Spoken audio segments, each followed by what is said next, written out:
红月流转，宿命轮回，英雄狭路再相逢。擅藏利刃，私隐侠踪，二人能否度过宿命之劫，扭转这江湖局势？这一次的故事，得从这场终结谷之战说起。闭关100年的筑坚，试图借用红月宝珠的轮回之力，修正着血雨腥风的江湖。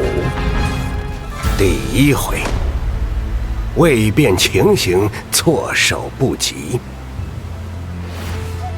第二回，占得上风，却难下手。第三回，避而不战，偃旗息鼓。欲回宝珠，却遭反噬。同袍再续，结局却依旧难料。他一次又一次的尝试，但始终事与愿违。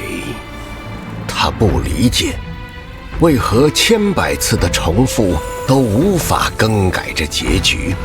崩溃的筑坚决定孤注一掷。与此同时，另一位少年也同样发动了宝珠之力。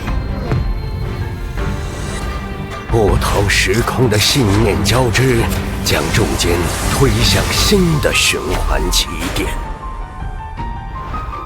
然宝珠之力并非无穷尽也，他必须尽快找到解开这轮回的关键，去追根溯源，看看此局因何而起。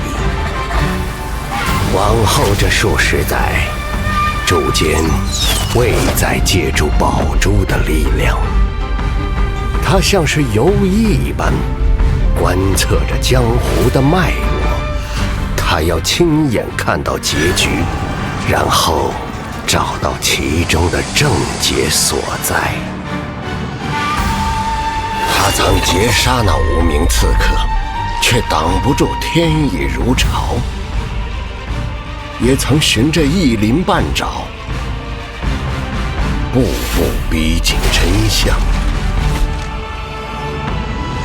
试着递去只言片语，暗示水门这一生的宿命之劫，他却始终坚信着稚子孩童，善念能入。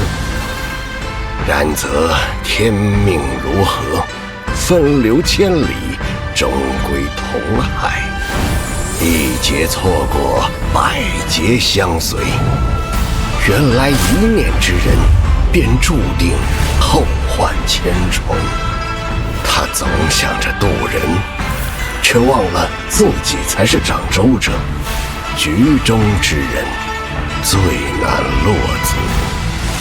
明知结局如镜，可真到抉择时，依旧难断。哈哈哈哈哈哈！原来真正的慈悲，是容许他人走完各自的因果。是时候亲手了结这一切了。